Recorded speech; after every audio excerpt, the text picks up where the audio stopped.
ఇంకా ఆ పక్కలో ఒక నలికుట్లోడు ఉంటాడు 6 అడుగులు ఉన్నా అనుకుంటాడు అని తలకాయ ఎక్కడుందో నాకు తెలియదు.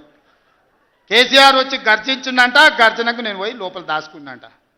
ఇక కేసీఆర్ గర్జనలు గర్జించినట్టు లేవురా నాయన.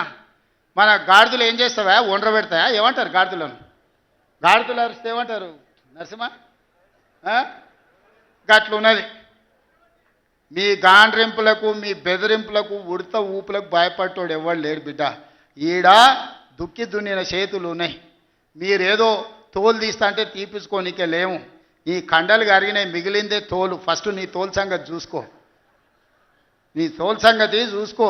ఊర్లో మాకు తెలుసు, ఊర్లల్లో నాటుకోళ్ళు ఉంటాయి కదా, కోని కాల్చినాక మనం మంచిగా కాల్చి తోలు తీసి పసుపు పెడతాం కదా, మంచిగా తోలు తీసి పసుపు పెడతారు బిడ్డ మా కొడంగల్ వాళ్ళు. నువ్వేదో తెలివితేటలు అనుకుంటున్నావు. ఈ తమాషా మాటలు, ఈ అతి తెలివితేటలు కట్టిపెట్టుకో. ఎన్ని ఎలక్షన్లు జరిగినా సిగ్గు లేకుండా అన్నిట్లలో డిపాజిట్లు పోతున్నా, బండకేసి కొడుతున్నా, బుద్ధి రాలే.